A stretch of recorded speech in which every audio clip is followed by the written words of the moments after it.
Hola, bienvenidos a nuestro canal donde exploramos juntos el fascinante mundo de la filosofía, la historia y la psicología a través de audiolibros.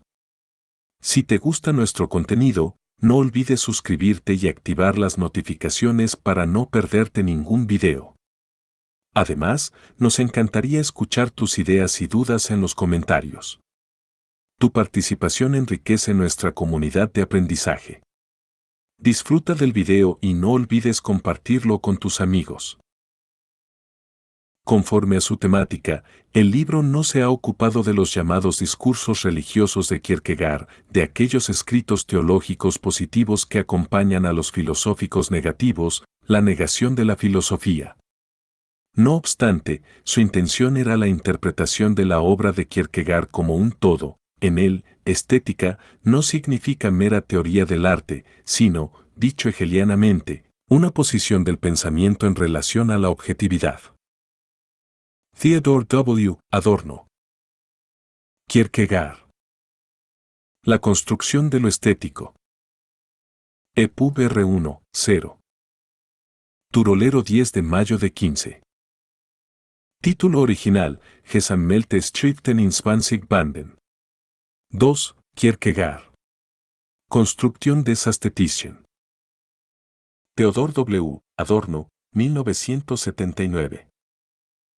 Traducción, Joaquín Chamorro Mielke. Editor digital, Turolero. Aporte original, Spring. EPUB base R1, 2. A mi amigo Siegfried Krakauer. El barco parecía suspendido como por arte de magia, en medio de su caída, hacia un embudo de gran circunferencia y profundidad prodigiosa, cuyas paredes, perfectamente lisas, hubieran podido creerse de ébano, de no ser por la asombrosa velocidad con que giraban y el lívido resplandor que despedían bajo los rayos de la luna llena que, desde el centro de aquella abertura circular entre las nubes, se derramaban en un diluvio gloriosamente áureo a lo largo de las negras paredes y se perdían en las más ocultas profundidades del abismo. Edgar Allan Poe 1841. Nota. Las obras de Kierkegaard se citan aquí en su edición alemana, Gesammelte Werke, publicadas por la editorial Eugen Diederich de Jena, salvo que los textos citados no se encuentren en dicha edición, y se emplean las siguientes abreviaturas. W. I. Entweder /oder. Erster Teil.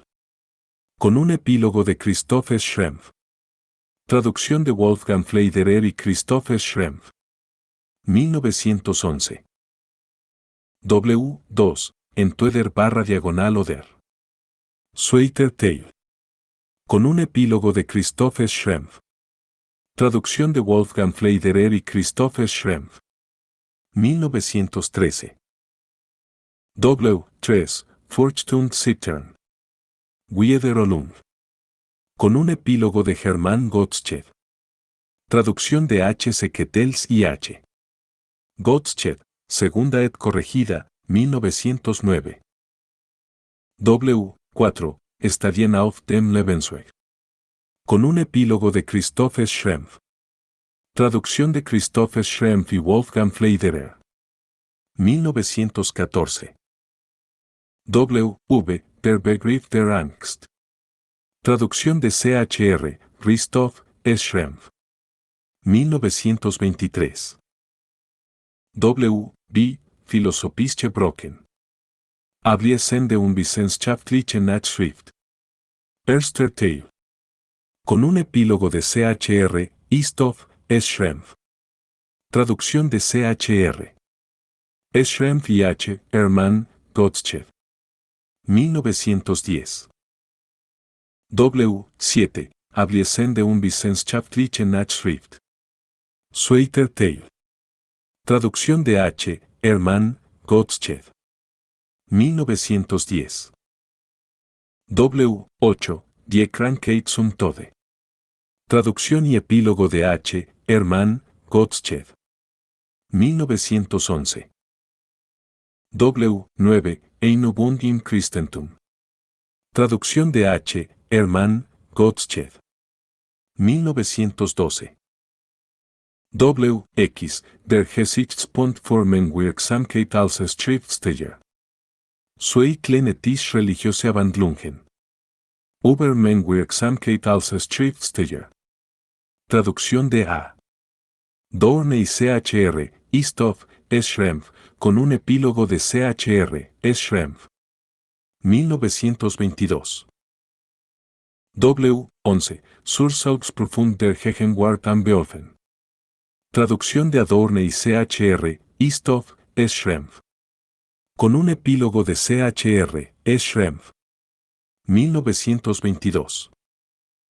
12. Der Augenblick. Traducción y epílogo de CHR, Istov, Schrempf. 2909. Y. Exposición de lo estético. Siempre que se ha pretendido concebir los escritos de los filósofos como obras poéticas, se ha perdido de vista su contenido de verdad. La ley formal de la filosofía exige la interpretación de lo real en la relación acorde de los conceptos. Ni la manifestación de la subjetividad del pensador, ni la pura unidad y coherencia de la obra en sí misma deciden sobre su carácter como filosofía, sino solo esto, si lo real entra en los conceptos, se acredita en ellos y los fundamenta razonablemente. Algo que la concepción de la filosofía como poesía contradice. Al retirar esta a la filosofía la obligación de dar la medida de lo real, sustrae la obra filosófica a la crítica adecuada. Pues solo en comunicación con el espíritu crítico puede ella acreditarse históricamente. El que, no obstante, casi todos los pensadores, subjetivos, en el sentido propio del término estuviesen condenados a ser clasificados como poetas, se explica por la equiparación que hizo el siglo XIX de la filosofía a la ciencia. Lo que en filosofía no se sometía al ideal de la ciencia, era reclasificado, cual apéndice sobrante, bajo el título de poesía. Se exigía de la filosofía científica que sus conceptos se constituyeran en unidades marcadoras de los objetos comprendidos bajo ellos. Pero cuando la concepción kantiana de la filosofía como ciencia encontró por vez primera una formulación concisa en la sentencia de Hegel, según la cual es hora de que la filosofía se erija en ciencia, 1. Su exigencia de conceptualidad científica no coincidía con la de la utilización unívoca de los conceptos como unidades marcadoras. Lo esencial del método dialéctico, del que la obra entera de Kierkegaard participa pese a toda su hostilidad hacia Hegel, es que en él la clarificación de los distintos conceptos, entendida como definición completa de los mismos, solo puede llevarse a cabo desde la totalidad del sistema elaborado, y no en el análisis del concepto particular aislado. En el prólogo a la Fenomenología, donde esto es bien patente, Hegel se refirió explícitamente a la apariencia poética que todo comienzo filosófico conlleva.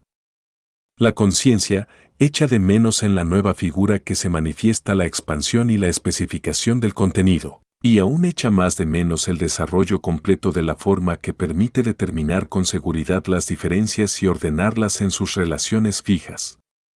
Sin este desarrollo completo, la ciencia carece de inteligibilidad universal y presenta la apariencia de ser solamente patrimonio esotérico de unos cuantos, patrimonio esotérico, porque por el momento existe solamente en su concepto o en su interior, y de unos cuantos, porque su manifestación no desplegada hace de su ser allí algo singular. 2. Pero el poder descubridor que posee eso nuevo que aparece queda también conservado, más allá de la definición marcadora, en el entramado de pensamientos que no está encerrado en el sistema asegurado. Así responde un intérprete materialista actual de Hegel a la cuestión de las determinaciones conceptuales y de la terminología, pertenece a la esencia del método dialéctico el que en él los conceptos falsos, por su unilateralidad abstracta, quedan superados.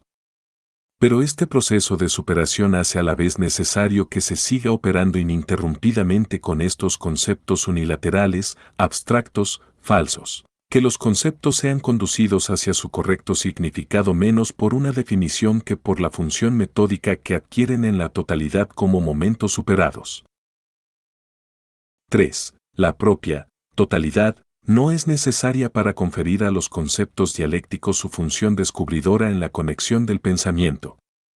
Pero si la filosofía como pensar, subjetivo, ha abandonado completamente la totalidad, lo nuevo que aparece le hace al punto oír la dudosa llamada de lo poético, siendo los conceptos dialécticos su verdadero instrumento.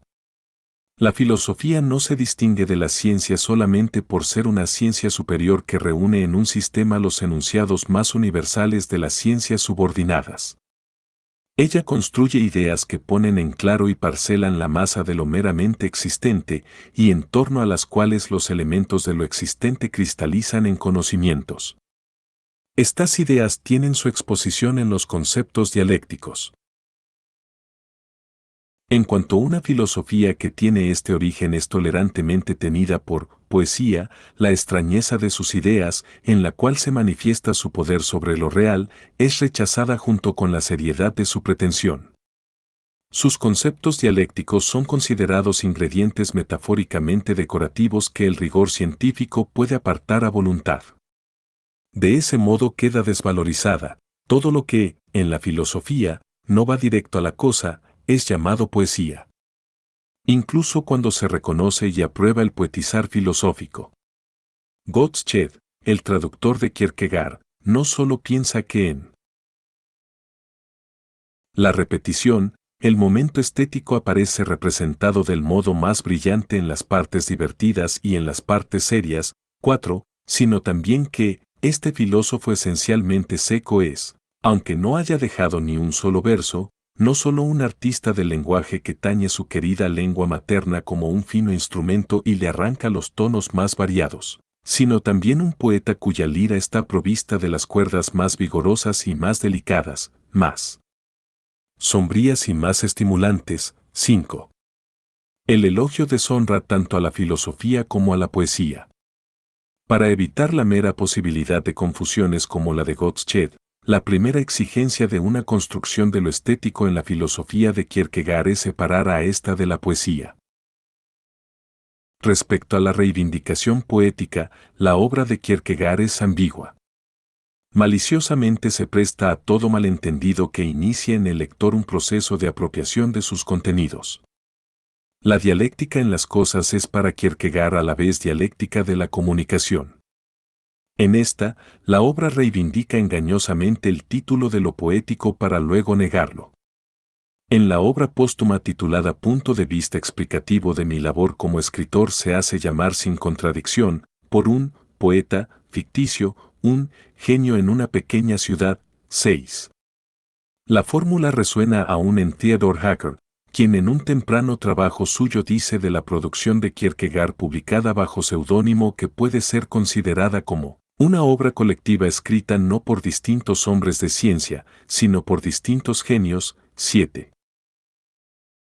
Por algo en la obra cuya forma superficial más admitiría ser llamada poética, ve Kierkegaard lo poético como algo asaz problemático. El que lo escribió, el diario de un seductor, era una naturaleza poética, y como tal naturaleza no era ni lo bastante rico ni, si se quiere, lo bastante pobre para separar poesía y realidad.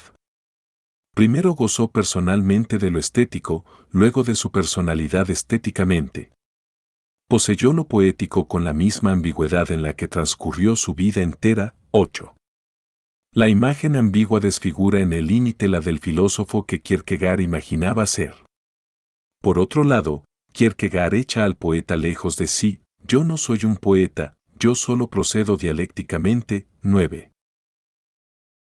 Su vacilación se explica cuando se comprende la función específica de la reivindicación poética en él mismo.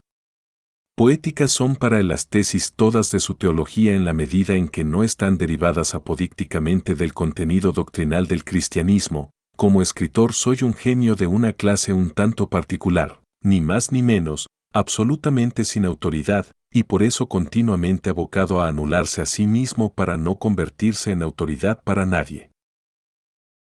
10. Como genio, reivindica la condición de poeta para no usurpar ante sí mismo y ante los demás el nombre de apóstol. Sobre este punto, los tratados ético-religiosos El preámbulo estereotipado de los discursos religiosos y la publicación calculada del artículo sobre la actriz no dejan ninguna duda. Sin mandato, aspira a arrancar el concepto de la fe a una razón que se resiste a crearlo de esa su resistencia. Lo poético del discurso sin autoridad le lleva al dominio de la especulación filosófico-religiosa, la misma que el combate en Hegel y en Schelling, de quienes lo poético de ese discurso se distingue por la ironía de un método que dice no poder demostrar otra cosa que lo que le es ya secretamente inherente como fe. Ante la revelación positiva, la poesía es para él la marca de la ilusión en toda metafísica. Con lenguaje vago se llama poeta allí donde trata de restituir la existencia poética, que, según su jerarquía de esferas, representa el lugar de la degradación en la vida de los hombres. En la obra de Kierkegaard, el origen del nombre poesía es siempre transparente como filosófico que es. Es verdad que la forma misma de la obra anuncia largamente y de forma tácita la reivindicación poética. Textos como o lo uno o lo otro, temor y temblor, la repetición y estadios en el camino de la vida contienen novelas, cuentos y partículas líricas, desde la sólida superficie del diario de un seductor hasta las obras trabajadas de forma conceptualmente transparente, como In Vino Veritas y la historia de sufrimiento culpable o no culpable. Pero justamente esta producción, que ella sola satisfaría los criterios artísticos, demuestra de forma concluyente que el concepto de artista no puede aplicarse a Kierkegaard. No es la impureza de su forma reflejada lo que la excluye del arte. Este instauró su robusta ley en Friedrich Schlegel, Hoffmann y Jean Paul, los modelos del cuentista Kierkegaard, una ley no contradicha porque bastante a menudo Kierkegaard defienda, como teórico estético, frente a ella un clasicismo reaccionario que sus propias empresas literarias dejaban atrás. Pero en ninguna parte de aquellos escritos llega él a ese enérgico choque entre realidad intuida y subjetividad reflexiva que constituye la ley formal de la prosa romántica alemana. Solo exteriormente ha repetido Kierkegaard este ritmo. La intuición es en él, lo mismo que el pensamiento, siempre reducible a una significación subjetiva. Y en ningún lugar lo es tan drásticamente como allí donde actúa tan soberanamente como en él. Diario, el cual puede sin embargo deducirse del esquema preconcebido del seductor hasta en la contingencia de lo accidental. El que como filósofo tan resueltamente impugna la identidad de pensamiento y ser es el mismo que en la obra no tiene inconveniente en hacer al ser conformarse al pensamiento. Solo Lukács ha advertido y señalado esto en un ensayo de juventud sobre Kierkegaard y Regine Olsen. La sensualidad incorpórea y una lerda y programática falta de escrúpulos son los sentimientos dominantes en el diario de un seductor. La vida erótica, la vida bella, la vida que culmina en el gozo anímico como cosmovisión, y solo como cosmovisión, 11. Todavía Goethe, a quien no se le escapa el carácter problemático de los resultados artísticos de Kierkegaard, busca la razón de este carácter en el esteticismo romántico que el diario programáticamente representa, sin darse cuenta de que éste en modo alguno satisface la exigencia inmanente de aquel, la fama literaria la fundamentó él. Diario de un seductor, que hechizaba con su tratamiento artístico, voluptuosamente recargado, de los estados de ánimo. La segunda obra más brillante literariamente hablando, In Vino Veritas, es de un tono más conciso. Aquí, como allá, una elocuencia ostentosa ha ahuecado peligrosamente el contenido. Estos escritos son también testimonios de una fuerza creadora excesivamente refinada y agotada, propia de una época tardía, 12. Pero el hechizo del diario solo fue posible en la situación literaria de un país que en la obra de juventud de Kierkegaard recuperaba modestamente las sensaciones de Lucinde. El banquete platonizante de los seudónimos es, en la pobre antitética de cosmovisiones en la que los interlocutores intervienen como portavoces de las mismas, nada menos que una obra brillante, o simplemente eso. Finalmente, ante el perseverante esteticismo de Kierkegaard no cabe hablar de una fuerza creadora excesivamente refinada y agotada, propia de una época tardía.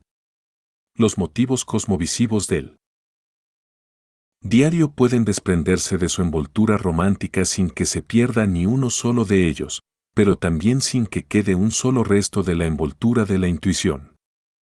Incluso la alternancia en el diario de partes de exposición y partes de reflexión, a través de la cual la intuición quiere afirmarse, es producida por una dialéctica a la que Johannes, un sujeto objeto del esteticismo romántico, es sometido para que en él quede superada, de acuerdo con el esquema hegeliano de la triplicidad, toda inmediatez. Esta dialéctica se distingue de la hegeliana solo por la mala infinitud, en el sentido que esta palabra tiene en Hegel, del proceso, que precisamente la reflexión debe censurar como esteticista y rechazable. Así sucede en toda la dinámica de la acción y en toda psicología de la conciencia representativa individual hasta el último detalle, el de la seducción misma. Con la intención de Kierkegaard o sin ella, la seducción se convierte en parodia de su concepto del instante. A pesar de su contenido supuestamente demoníaco, está construida conforme a la misma lógica que el punto en el que tiempo y eternidad se tocan. El seductor posee una vez a la amada para enseguida abandonarla para siempre. Las figuras estéticas de Kierkegaard son únicamente ilustraciones de sus categorías filosóficas que ellas explican como en un glosario antes de ser articuladas de forma conceptualmente suficiente. Todas ellas tienen, para el observador de hoy, el peculiar carácter de apariencia propio de muchas ilustraciones de la primera mitad del siglo XIX, en sus colores se oculta, y en su formato burgués de miniatura se reduce, la gran intención de lo alegórico, que en su filosofía es de una gran dignidad, pero incompatible con la novela psicológica que atraía a Kierkegaard en sus comienzos.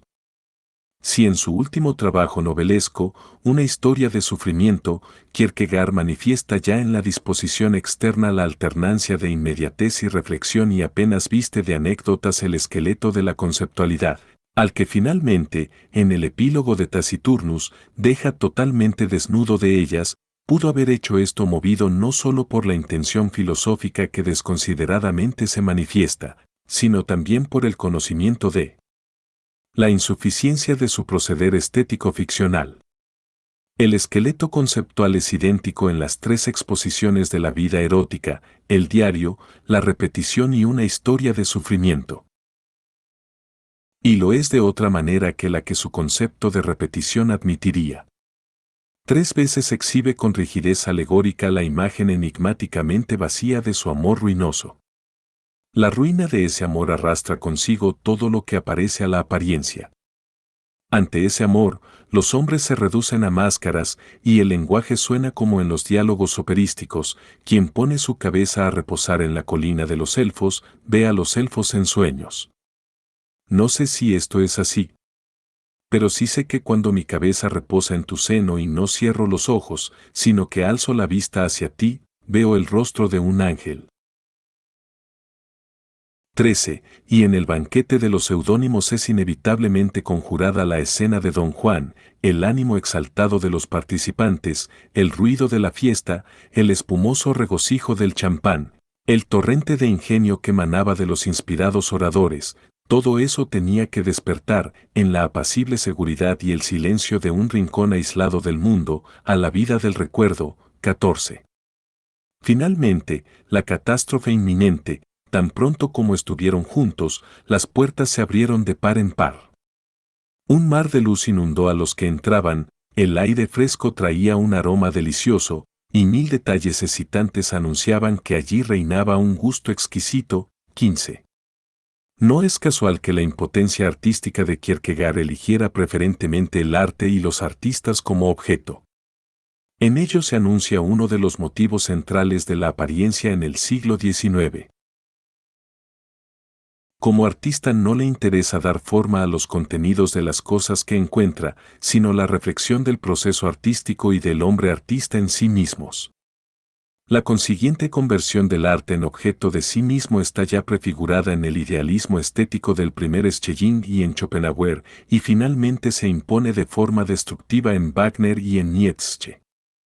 En Kierkegaard se prepara, bajo la influencia del romanticismo alemán, la transición de esta intención desde el sistematismo filosófico, que él críticamente demuele, a una praxis artística para la que él no está aún capacitado. Él testimonia a la vez aquel aislamiento del intelectual privatizante, replegado en sí mismo, que en la Alemania de la misma época, la de las últimas escuelas románticas e idealistas, solo Schopenhauer expresaba en el material de la filosofía. Kierkegaard era bien consciente de su afinidad con Schopenhauer, y poco antes de su muerte anotó, A.S., curiosamente, yo me llamo, S.A., también somos uno lo inverso del otro. No puede negarse que es un escritor importante, me ha interesado mucho, y me ha dejado perplejo encontrar un escritor tan cercano a mí a pesar del total desacuerdo. 16. Cercano en la actitud, cuya idea no se limita al protestantismo radical de Kierkegaard. Pues la crítica de Kierkegaard a Schopenhauer puede extenderse también a la existencia privada de este. 17. A ambos les es común lo privado como rasgo dominante. En el pensamiento vivido y experimentado por Schopenhauer hay una aflicción por la mala realidad, que la soledad de Kierkegaard nunca conoció. Por eso no cabe explicar suficientemente desde la estética misma su fracaso artístico, ni tampoco criticarlo razonablemente. El arte poético consiste para él en determinar el comportamiento del poeta, porque ante su mirada melancólica el mundo objetivo retrocede. Los emblemas del poeta, en el cual se refleja, le rodean como accesorios no suscitados por su palabra, como ornamentos amenazantes alrededor de su monólogo. Para el Kierkegaard estético, que no era un poeta, existe la fórmula del esteta, que pasivamente oscila entre el conocimiento filosófico y la exigencia artística de forma. Así se caracterizó a sí mismo en una anotación muy citada, y sin duda muy temprana, de su diario, aquí estoy yo cual Hércules, pero no en la encrucijada, no, aquí se muestra una pluralidad mucho mayor de caminos, y ello hace tanto más difícil tomar el correcto. Quizás sea una desgracia de mi existencia el que yo me interese por demasiados caminos y no me decida por uno determinado. Mis intereses no están todos subordinados a uno solo, sino que están todos coordinados. 18. La mayoría de los autores recientes han planteado en sus interpretaciones de Kierkegaard el problema del literato. En la gran biografía de Schrempf ocupa un lugar central y penetra, como bien ha visto Persivara, la estructura entera de la misma, hasta la crítica de la teología kierkegaardiana del sacrificio, si él quiso ser la víctima que fue como poeta. Nolens volens, la desproporción quedaba superada aún sin haber sido humanamente socorrido como hombre. Lo que a través de él, como órgano escogido de la divinidad y, por ende, destinado a perecer, debía ser comunicado a la humanidad era también la idea por la que quería vivir y morir. Pues no eran ya estos mismos pensamientos sobre el poeta la idea por él deseada, la única capaz de elevarle por encima de la angustiosa ironía de la vida que siempre le acompañaba. ¿No eran ellos la revelación que él debía transmitir a los hombres? 19. Con la formulación de Schrempf, la cuestión del esteticismo literario de Kierkegaard queda, como cuestión de actitud, separada de la obra y es llevada a la discusión psicológica sobre el hombre. Esta cuestión aparece planteada de manera puramente psicológica en la interpretación de Bethe. Incluso la interpretación católica de Erich Persivara ha admitido la tesis del literato estético romántico como fundamento psicológico dialéctico. 20. Esta puede destacar, además de la actitud de los primeros escritos con seudónimo y las afirmaciones de los diarios de la misma época, particularmente el uso de la palabra escritor, que se repite en la obra de Kierkegaard como una fórmula mágica. En un pasaje del diario aparece asociada a la concepción expresa de la vida entera como escritura. 21. En su carácter de fórmula solo es ciertamente accesible al análisis filosófico y en modo alguno se la puede tomar sin interpretación. Pero el horizonte de la fantasía de la época, en el que Kierkegaard resalta, parece el del esteta literario, menos el del romanticismo alemán tardío que el de Baudelaire. Goethe, a quien hay que agradecer el descubrimiento, aporta gran cantidad de pruebas procedentes de sus Journaux intimes que testimonian sorprendentes concordancias entre el esteticismo de los papeles de A. o del banquete y el modelo parisiense desconocido para Kierkegaard. 22. La analogía puede ir más lejos de lo que el propio Goethe percibió y extenderse a figuras históricas más determinadas. De hecho, Kierkegaard se llamó a sí mismo, volviendo la vista al periodo de o lo uno o lo otro, un flaneur, dando así a la imagen de su propia persona una semejanza física con la baudelaireiana del dandy. 23. Pero justamente en la estrecha vecindad de tal semejanza los contrastes resultan determinantes. El esteticismo no es una actitud que quepa adoptar a voluntad. Igual que tiene su hora, tiene su lugar, las grandes urbes en la época de su formación. En ellas brilla, como la iluminación artificial de las calles, como la desesperación que comienza en el crepúsculo, extraña, peligrosa, soberana, la forma que crudamente inmortaliza la vida que se escapa. La obra de Kierkegaard no entró en este escenario. La ruidosa seriedad de una estrecha existencia privada, que acompaña a las manifestaciones del esteticismo kierkegaardiano, la carencia de toda experiencia evidente del paisaje social que él, Flaneur y el dandy pudieron frecuentar, el espacio de la pequeña ciudad como el espacio de una seducción que tiene que buscar su víctima en la escuela de cocina. 24. Este conjunto de circunstancias desemboca en una parodia del dandismo al que Kierkegaard tendía. Creer en ella significaría equivocarse sobre la verdadera seriedad de su filosofía.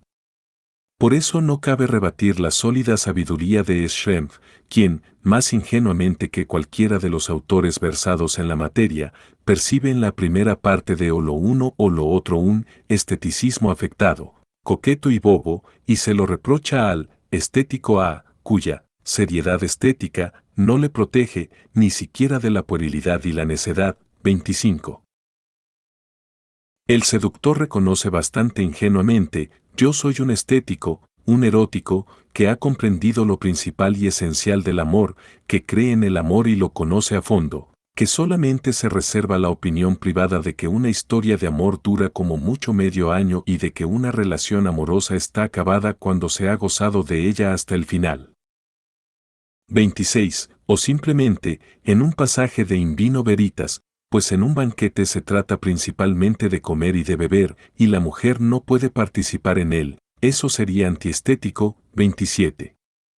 Incluso como alegorías del esteticismo, de las que una es la cifra del esteta A, tales fórmulas le desenmascaran con la ambición ilógica del laissez-faire laissez-ayer. No otra cosa sucede con la categoría de lo interesante. En cuanto actitud, se expresa como algo subalterno: estar enamorado, qué hermoso. Saber que se está, qué interesante. 28. Filosóficamente, en cambio, lo interesante, la concupiscencia estética, como delimitación entre dos esferas, da a su lógica de la existencia su sentido preciso, bien que objetivamente problemático. La categoría que yo quiero considerar algo más de cerca es la de lo interesante, una categoría que ha adquirido una gran significación particularmente en nuestra época, porque ésta vive indiscrimine rerum, pues ella es verdaderamente la categoría del momento crucial. Lo interesante es además una categoría límite, un confín entre lo estético y lo ético. Por ello debe nuestra investigación rozar continuamente el ámbito de la ética, al tiempo que, para adquirir significación, debe abordar el problema con interioridad y concupiscencia estéticas. 29. El pensador puede formular como problema lo que el esteta en ninguna parte prueba con la actitud. El que haya podido hablarse del Kierkegaard esteta o poeta, solo se comprende por la fascinación que éste ejerce con su obstinada letanía de fórmulas estéticas fijas a las que, para bien y para mal, no se ajusta. La fascinación es el poder más peligroso de su obra. Quien se abandona a su obra aceptando una de las grandes categorías fijas que Kierkegaard constantemente le mete por los ojos, Quien se inclina ante la grandeza de dicha categoría sin confrontarla jamás con lo concreto ni comprobar si se le adecua, sucumbe a esta obra como a un dominio mítico. Igual que en este domina la palabra mágica, en el orbe de Kierkegaard domina una inmanencia lógica en la que todo lo que en él aparece debe integrarse. El concepto más alto de su supuesto esteticismo, el de genialidad, es el mismo de tipo mágico. Aunque este concepto debía excluir y proscribir desde el principio la pretensión apostólica, Schrempf, Gottsched e incluso Acker sucumbieron sucesivamente a su hechizo. Esto explica la suposición de Acker de los varios genios. Estos son para él los seudónimos, ellos son, como la genialidad, potencias fascinadoras en el paisaje de Kierkegaard. Pero, con el rechazo de la condición de poeta, quedan descartados como componentes integrales de la filosofía kierkegaardiana. Por eso tiene el método prohibido orientarse por principio a ellos. El vano intento de Kierkegaard de hacer hablar a los poetas que se conducen de forma autónoma confunde al creador con el artista y está más conforme con sus orígenes idealistas que con su intención teológica última. Toda interpretación que acepte sin vacilar la pretensión de los distintos seudónimos y se atenga a ella, va descaminada. Estos no son figuras en cuya existencia incomparable estuviese condensada la intención. Son enteramente figuras de la representación abstracta. Ello no quiere decir que la crítica pueda desatender la función de los mismos y tomar su opinión por la de Kierkegaard. Ella debe, antes bien, contraponer las unidades abstractas de los seudónimos a los motivos concretos encerrados en el marco de la seudonimidad y medir la coherencia del conjunto. La consistencia engañosa de los seudónimos podrá desvanecerse, aún así, la unidad del contexto filosófico superficial cerrará siempre el camino a la verdadera comprensión. La crítica debe primeramente comprender las aserciones de los seudónimos según su construcción filosófica, que en todo momento hay que evidenciar como esquema dominante. Aquello que los seudónimos dicen, que es más de lo que el esquema filosófico les concede decir, su núcleo secreto y concreto, corresponde a la interpretación en la literalidad de la comunicación. Ningún escritor procede tan astutamente en la elección de las palabras como Kierkegaard, ninguno busca ocultar por medio de la palabra tantas cosas como él, que incansablemente se denuncia como espía al servicio de una causa superior. 30. Como policía secreto y seductor dialéctico. No hay ningún otro medio para tenerlo en la zorrera de la interioridad infinitamente reflejada que el de tomarle sus palabras, que, concebidas como trampas, acaban encerrándole a él mismo. La elección de las palabras y su retorno estereotipado, y no siempre planeado, anuncian contenidos que hasta la intención más profunda del proceder dialéctico preferiría esconder antes que revelar. La interpretación del Kierkegaard con seudónimo tiene, pues, que descomponer la unidad poética pasajeramente simulada en la polaridad de su propia intención especulativa y la literalidad traidora. El motivo de la literalidad no necesita ser psicoanalíticamente tratado en su obra, por frecuentes que sean la ocasión y la tentación de hacerlo. Pues este motivo tiene en la obra misma su arquetipo, la exégesis teológica cristiana. La obra firmada con seudónimo. Ejercicio del cristianismo es, como los escritos edificantes, exegética, y todos los escritos con seudónimo tienen entremezcladas partes exegéticas. Pero no se puede concebir ninguna exégesis razonable que no esté obligatoriamente ligada a la letra de su texto.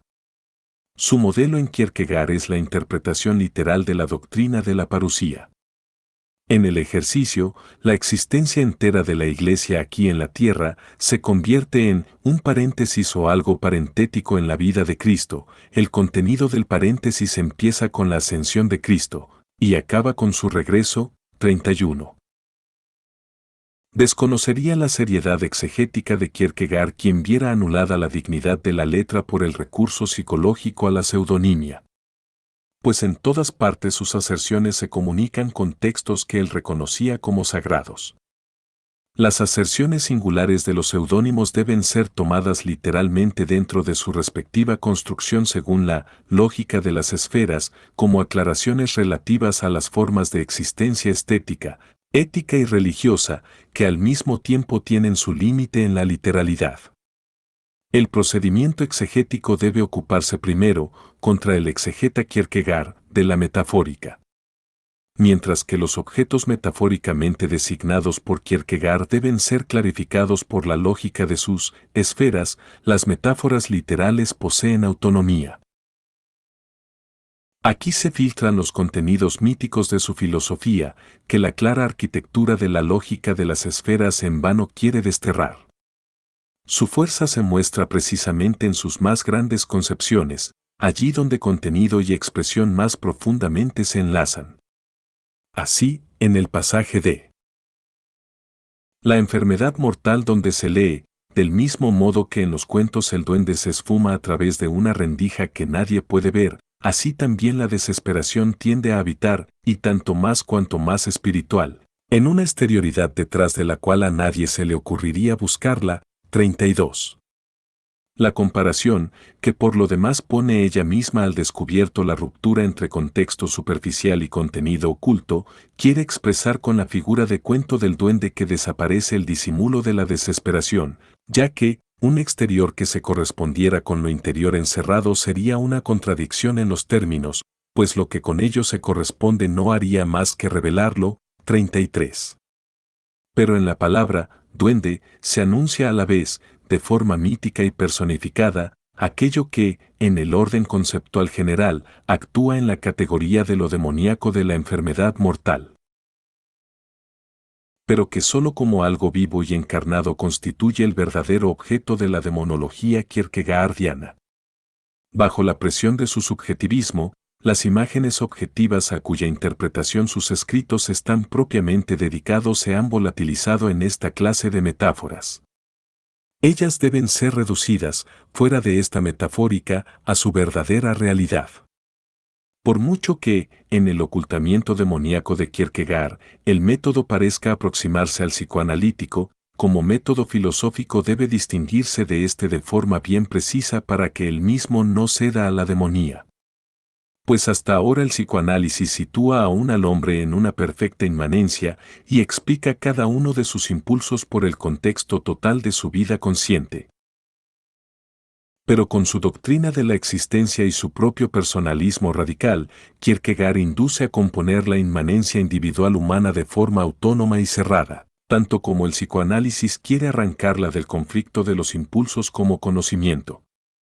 La inmanencia es el dominio soberano de su demonía, y el psicoanálisis se somete a este dominio, antes de decir su primera palabra, al deducirlo todo de la misma inmanencia que las fórmulas de Kierkegaard conjuran. Pero la crítica pone precisamente en cuestión el derecho de la perfecta argumentatio ad hominem que obra hasta en la teología más íntima, el derecho de identidad de las personas y la cosa, la tesis de la apostilla no científica, según la cual la subjetividad es la verdad. Conceder en general a Kierkegaard esta tesis, basta para someterse a su régimen. Por eso, la valiente biografía de Schrempf, que partiendo de la tesis del pensador subjetivo disputa desesperadamente con Kierkegaard sobre cada frase de su obra y cada decisión de su vida, es una lucha con espíritus. Su escenario es la oscuridad de la inmanencia subjetiva, sin esperanza desde el principio. Superior a todo lo demás que se ha escrito sobre Kierkegaard, no solamente por aquella tan citada pasión, de la que siempre trata cuando el ingenio crítico no es suficiente, sino por su más estrecho contacto dialéctico con el objeto. El libro no es finalmente capaz de hacer filosóficamente fecundas sus intuiciones porque la casuística del principio de la verdad de la subjetividad lo deja paralizado. Obcecadamente sigue el rastro de un adversario cuya figura no se puede atrapar mientras, evaporándose, envuelva al propio observador. Schrempf se salva abandonando el rastro que constantemente perseguía. Él retiene las manos vacías del librepensador ético secularizado mientras se le escapa todo lo que en Kierkegaard hay de verdad mejor que la de la cuestionable identidad acreditada.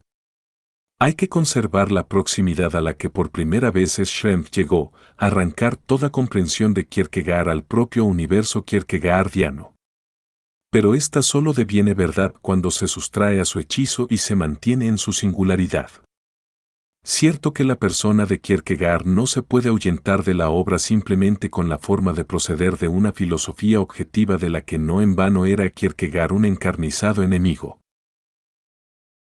Pero la persona solo debe aparecer citada en el contenido de la obra, el cual se identifica con ella tan poco como ella con la obra.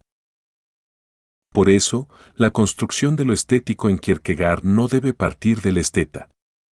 La categoría de lo estético es, contra lo que aquel supone, una categoría del conocimiento. No se puede anticipar como tal en una definición, y por eso hay que separarla claramente de toda mezcla. Incluso cuando se contempla una convergencia final de arte y filosofía, habría que evitar toda estetización del proceder filosófico.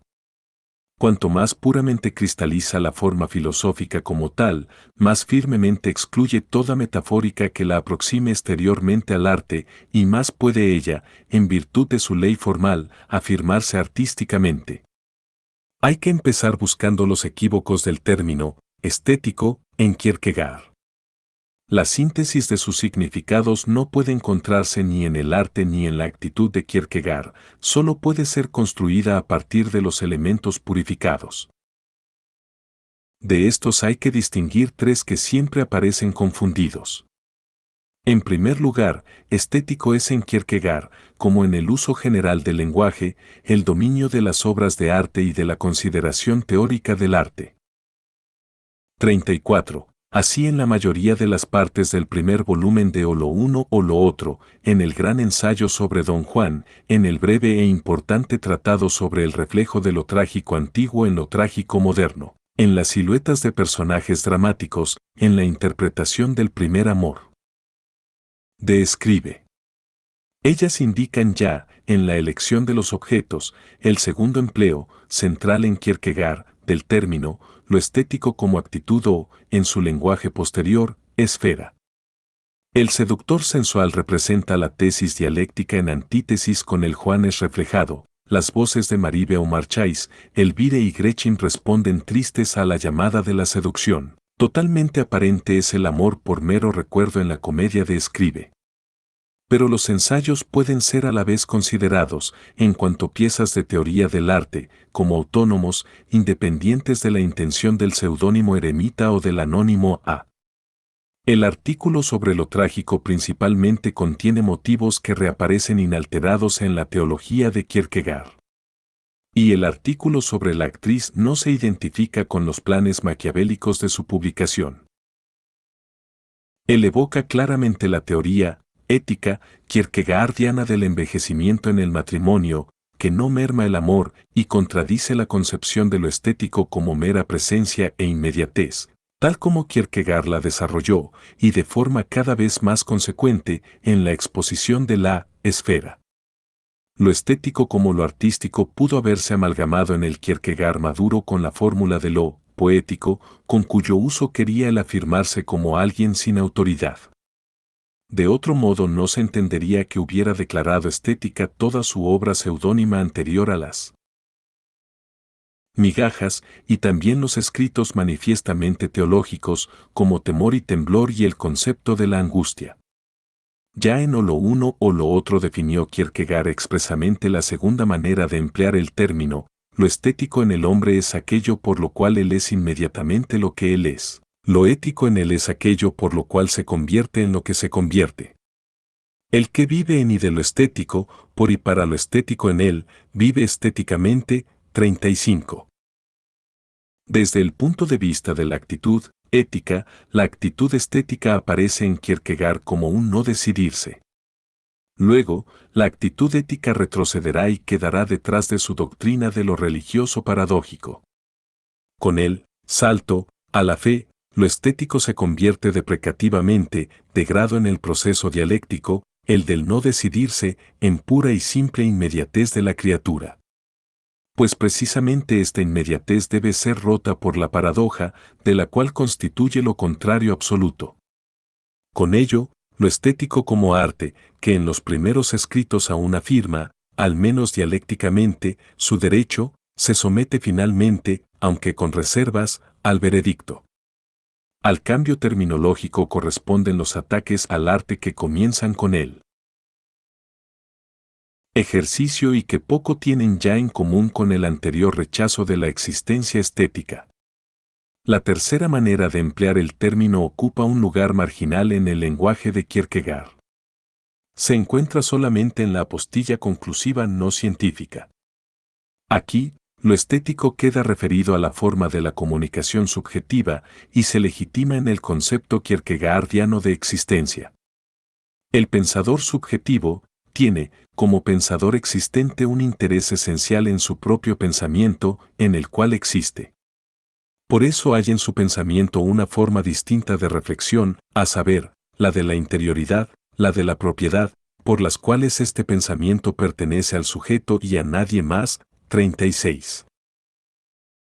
La doble reflexión del pensamiento subjetivo, esto es, la reflexión sobre la cosa y sobre la interioridad del pensante, tiene que manifestarse también en la forma de la comunicación, es decir, el pensador subjetivo tiene que procurar que en la forma haya artísticamente tanta reflexión como él mismo, existiendo, tiene en su pensamiento. Nótese bien, artísticamente, pues el secreto no está en que el pensador exprese directamente la doble reflexión, ya que tal forma de expresión es justamente una contradicción. 37. De acuerdo con ello, estética es la manera en que se manifiesta la interioridad, esto es, el cómo de la comunicación subjetiva, porque, según su doctrina, tal comunicación nunca puede llegar a ser objetiva, donde quiera lo subjetivo tiene su importancia en el conocimiento, donde quiera la apropiación es lo principal, la comunicación es una obra de arte. 38, o brevemente, cuanto más arte, más interioridad. 39. La categoría kierkegaardiana de lo estético reúne estos empleos dispares. Pero ni es el resultado de su adición, ni cabe obtenerla de su antagonismo abstracto, al igual que tampoco de una psicología dispar como la que supone Precivaras. El Kierkegaard de la actual filosofía de la existencia es un primer plano que permite pasar al Kierkegaard de o lo uno o lo otro entre el psicoanálisis y la estricta religión. 40. De ello resulta un juego de sombras chinescas de conceptos en lucha, en cuyas masas gigantes todo color y toda forma determinados de los objetos desaparecen.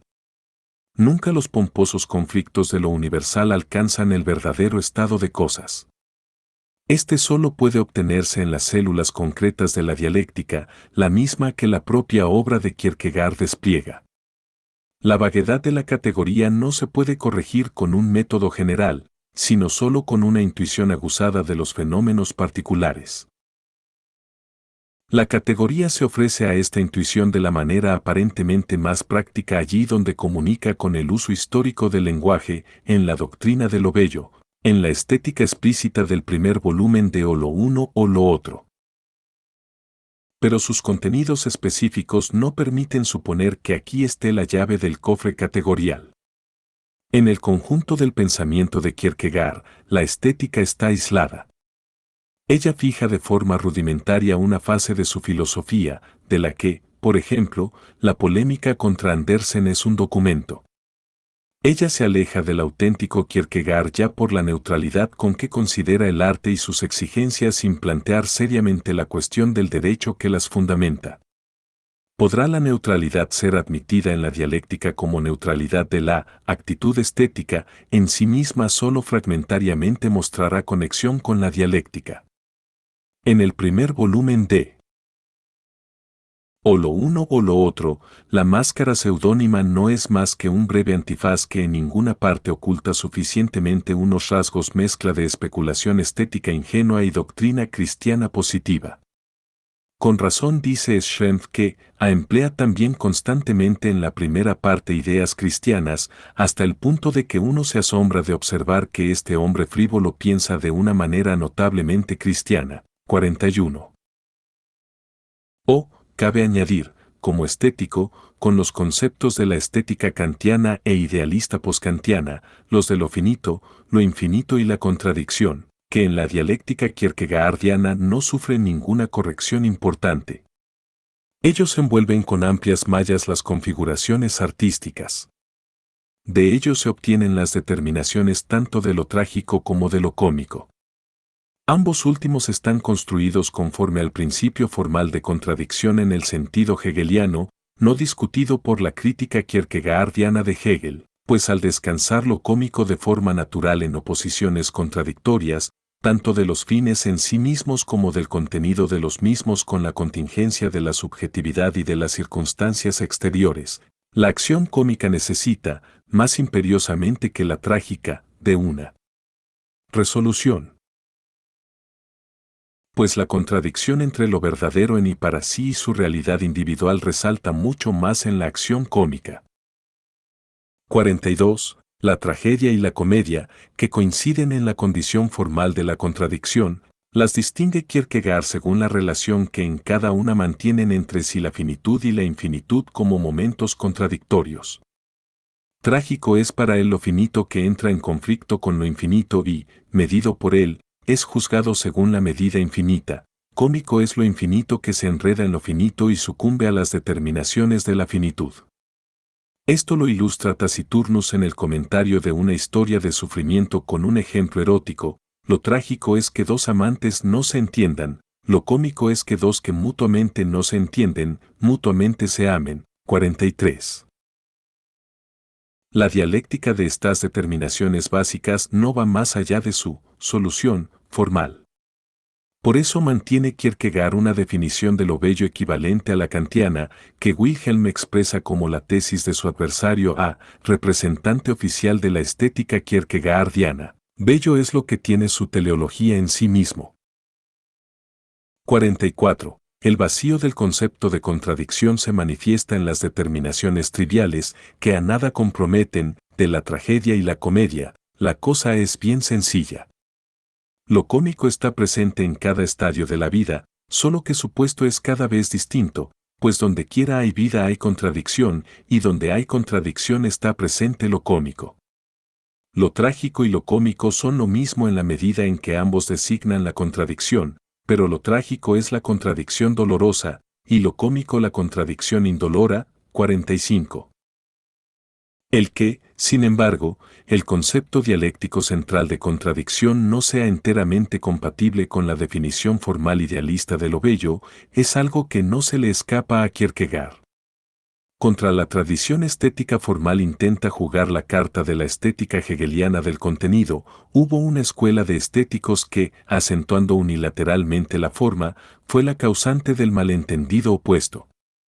A menudo me ha sorprendido que estos estéticos se adhiriesen sin más a la filosofía de Hegel, cuando un conocimiento de su filosofía en general, y de su estética en particular, no deja ninguna duda respecto a que, en lo tocante a la estética, aquel subraya vigorosamente la importancia de la materia.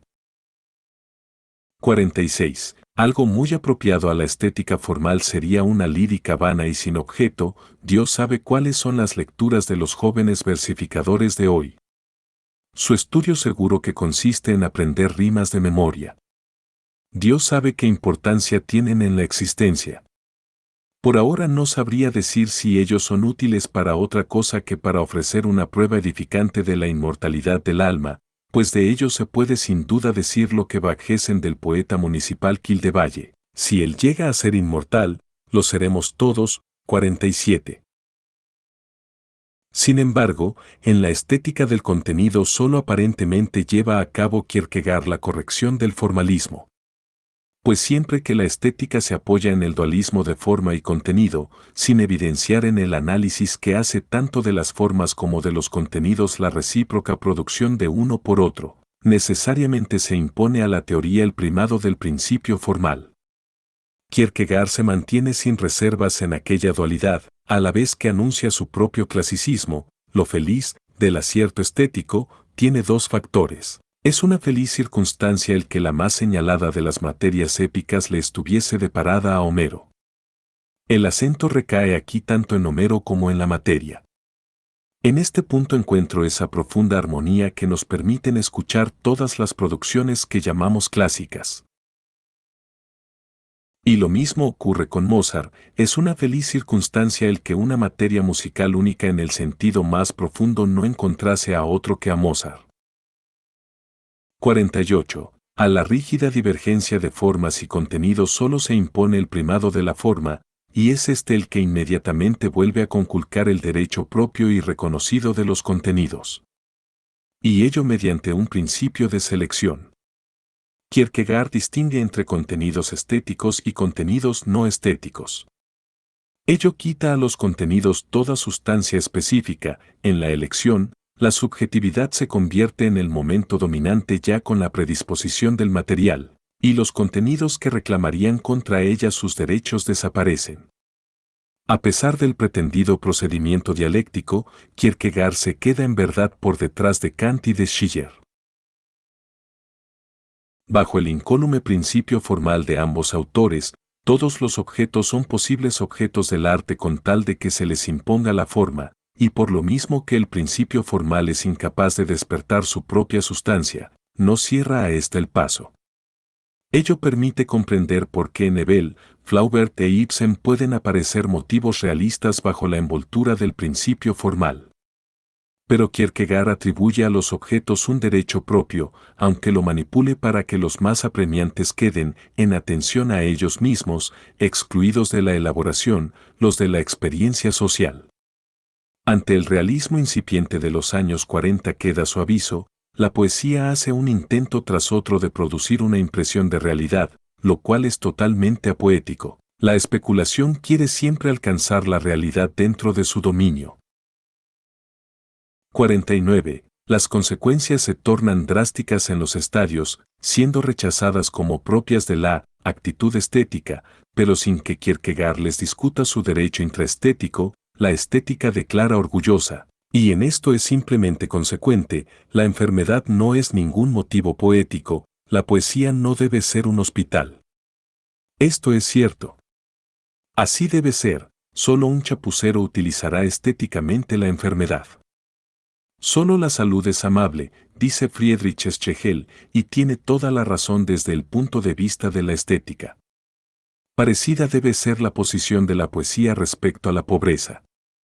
Para mantener a distancia los gritos y gemidos, debe decretar, solo la riqueza es amable. Ella no puede servirse de los que son realmente pobres. Incluso el idilio no hace aquí ninguna excepción. 50.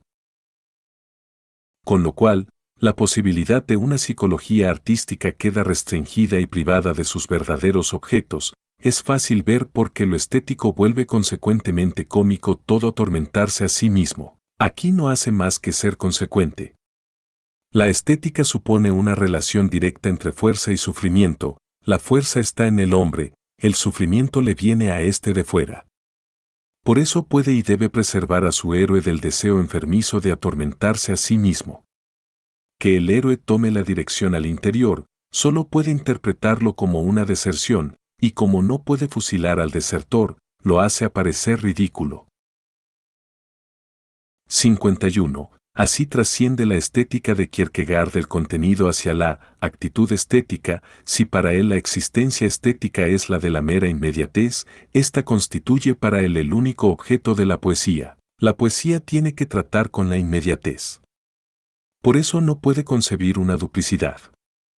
Si por un solo instante existiera la duda de que los amantes quieran coamantes ser absolutamente fieles, de que estén absolutamente dispuestos a la unión en el amor, la poesía se apartaría resueltamente del culpable. Veo que tú no amas, por eso no puedo contar contigo. Y hace bien la poesía. Si equivoca su misión, no hace más que ponerse a sí misma en ridículo, como bastante a menudo ha sucedido en estos últimos tiempos. 52. Para Kierkegaard, lo estético no tiene, como arte y como actitud, nada que ver con lo interior. 53.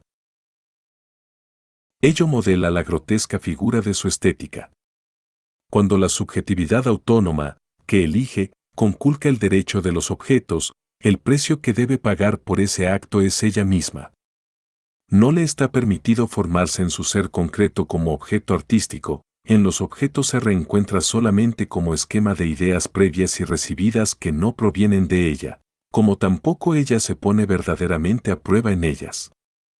Kierkegaard recurre a Hegel, que corrigió la expresión del sujeto desenfrenado en su no menos desenfrenada vaciedad de contenido. 54. Al devolver a la materia, a la idea, sus derechos. 55. Pero, a decir verdad, escoge de Hegel tesis del siglo XVIII. Con la equivalencia de materia e idea, evoca una ontología natural racional, predialéctica, de las artes. Esta se muestra en la demarcación estática que él efectúa, aunque, influido por Schelling, 56, quisiera perseguir la evolución de lo bello estético de forma dialéctica e histórica. 57. El elemento de la música es el tiempo, pero la música no consiste en tiempo, ella a la vez suena y deja de sonar, existe solo en el instante en que nace y muere.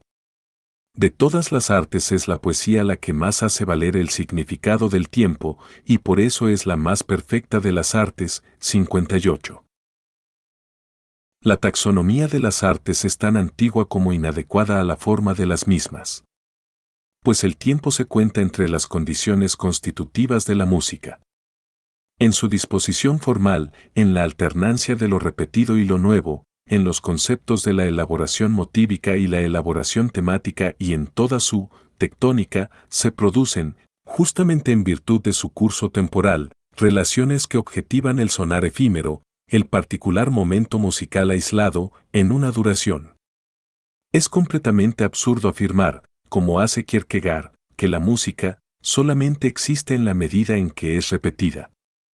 Que solo existe en el momento de la ejecución.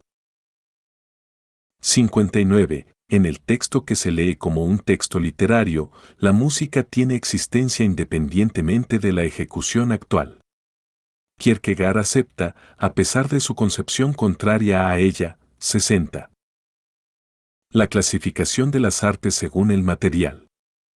El idealismo de su elección de la materia quiere constantemente tornarse en una fe bárbara en la materia. A muchas obras de arte se les atribuye por su materia un rango superior, siendo indiferente cómo estén hechas. En todo caso, y como dice Wilhelm, que por lo demás afecta de grado ser ajeno al arte, hay un cuadro que representa a Romeo y Julieta, un cuadro eterno.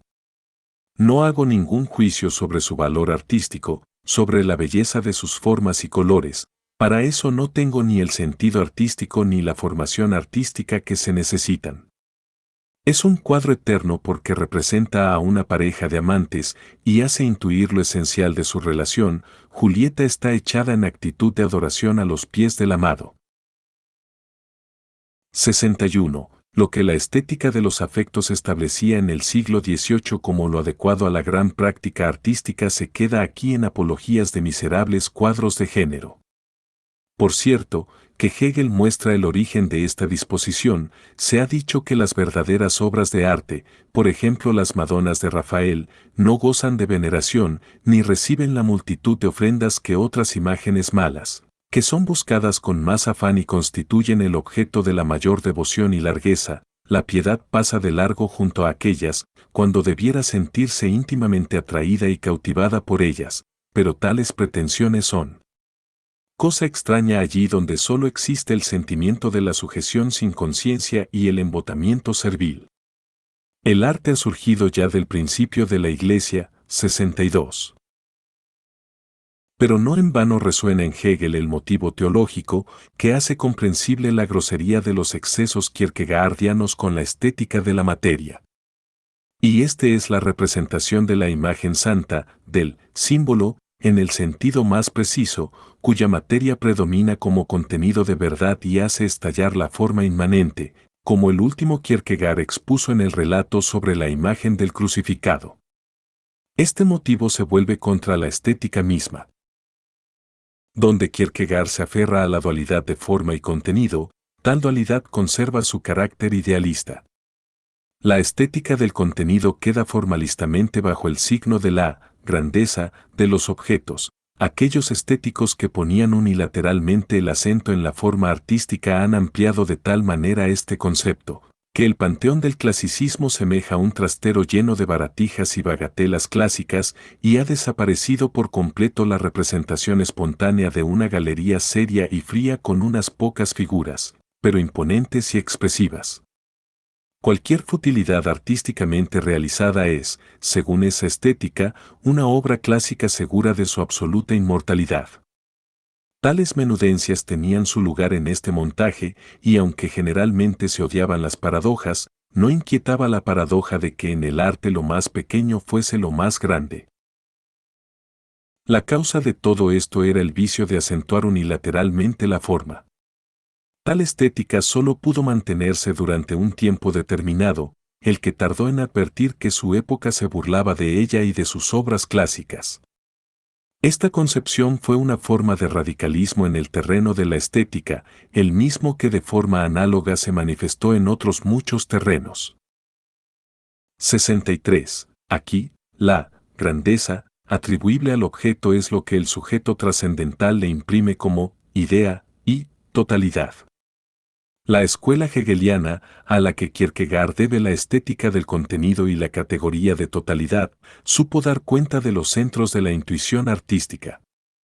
En la estética del Orfeo de Rosenkrantz, autor muy estimado por Kierkegaard, que apareció 10 años después de O lo uno o lo otro, se lee, la grandeza, magnitudo, en general no es aún sublime. 20 millones de táleros son una gran fortuna que probablemente sea muy grato poseer, pero en ella no hay ciertamente nada de sublime. La pequeñez, parvitas. En general tampoco es aún común. Una fortuna de solo 10 táleros es muy pequeña, pero es siempre una fortuna en la que no hay nada de despreciable. Un Padre Nuestro escrito con caracteres muy pequeños en un hueso de cereza no es por eso feo, simplemente está escrito con caracteres muy pequeños. La pequeñez en el lugar adecuado y el momento justo puede ser estéticamente tan necesaria como la grandeza. También lo ínfimo puede, como lo inmenso, justificarse en un caso determinado. 64. Kierkegaard se sustrae a tal concepción encastillándose en el concepto tradicional de lo clásico. Las producciones clásicas son todas igual de altas, pues cada una es infinitamente alta. 65. Por eso no sabe aducir otro criterio que el de la inmortalidad. Con su Don Juan, Mozart entra en la pequeña grey inmortal de los hombres cuyos nombres y cuyas obras el tiempo no olvidará, pues la eternidad la ha acogido en su seno. 66. Kierkegaard hace desaparecer la eternidad bajo el título de la inmortalidad, lo mismo que él reprochaba a Hegel.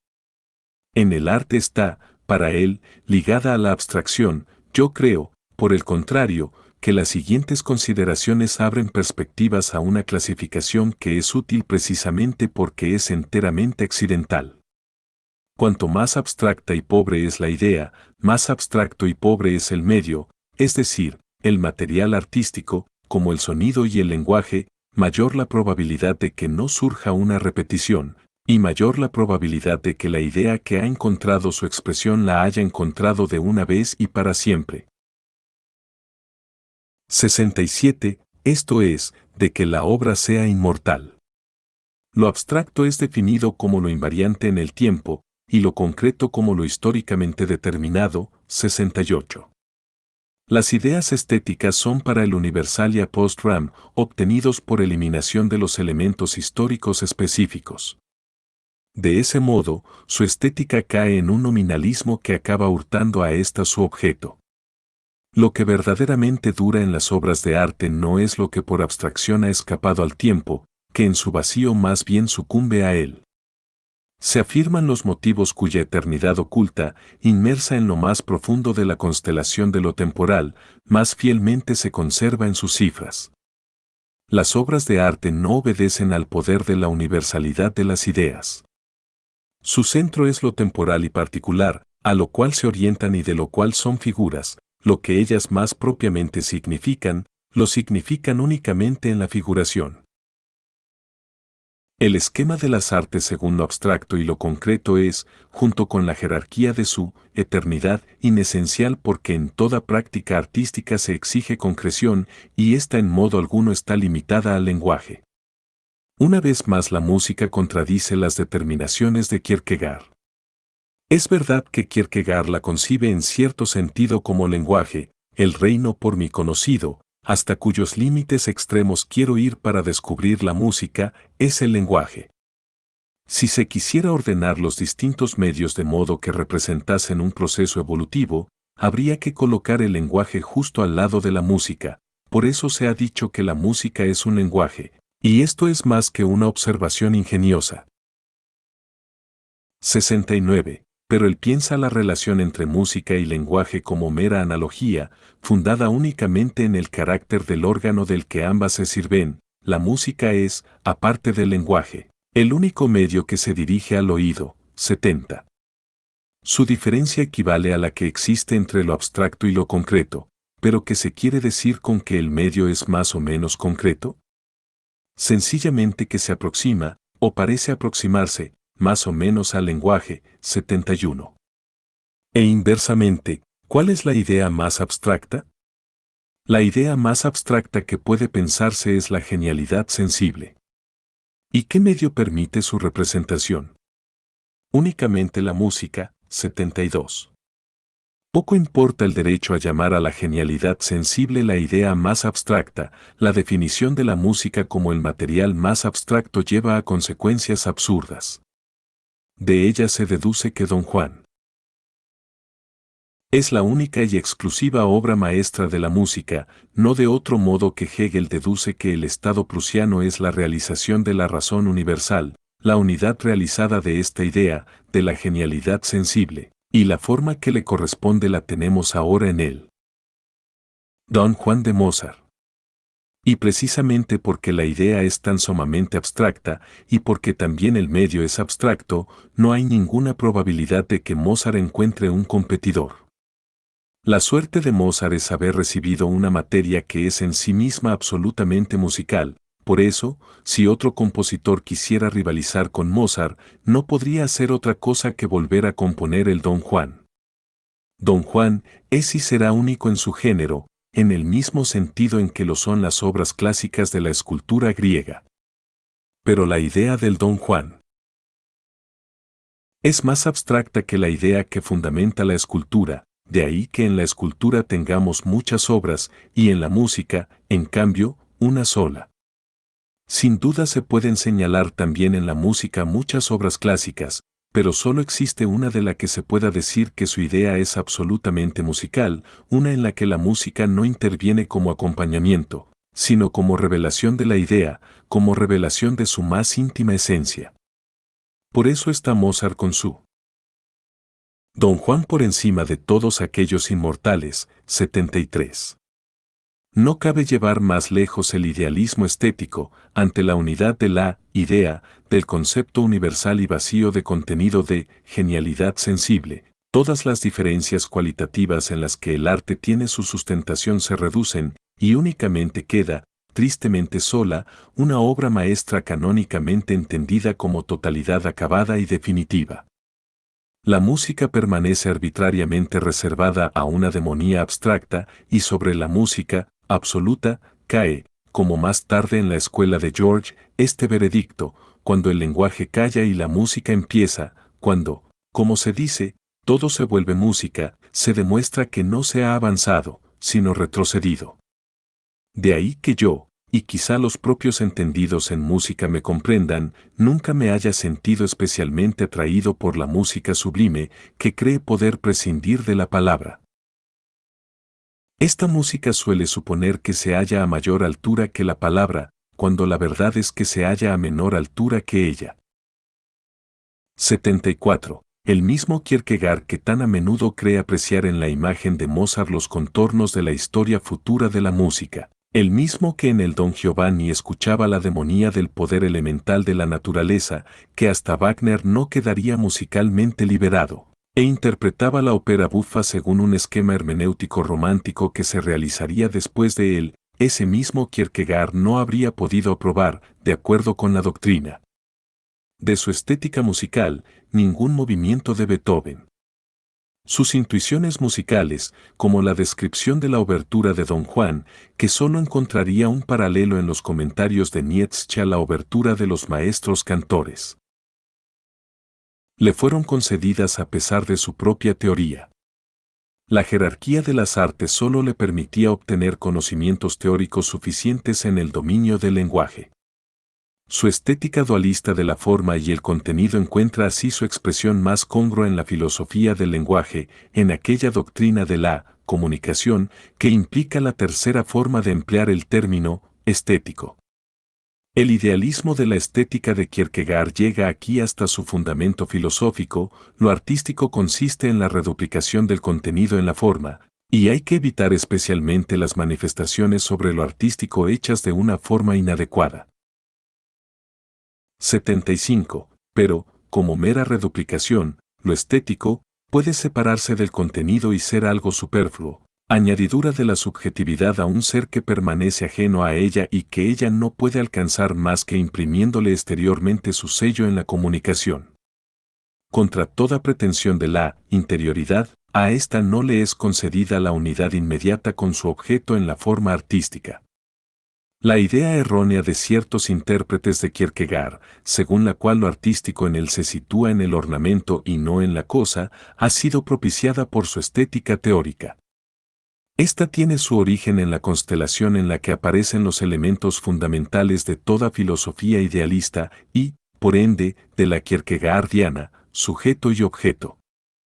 Kierkegaard ve arte donde algo objetivo, el contenido, formado por el sujeto, es expresado en la existencia. Como momento de lo existencial, la forma es para el subjetiva. Lo concreto de la obra de arte, como todo lo concreto, lo piensa como mero producto de dos momentos abstractos, el sí mismo abstracto y la idea abstracta, o al menos en analogía con la relación de sujeto y objeto, forma y contenido. Traslada sin reserva su polaridad a la región estética concreta y a la del enunciado existencial. La estética de Kierkegaard no es sino el esquema de esta transposición. En ella no se puede captar el sentido de su categoría de lo estético. Este solo puede construirse partiendo de la relación de sujeto y objeto y, por ende, del oscuro fondo de una filosofía que solo en estremecimientos pasajeros alcanza a su teoría del arte. 75, W, 7, p. 32.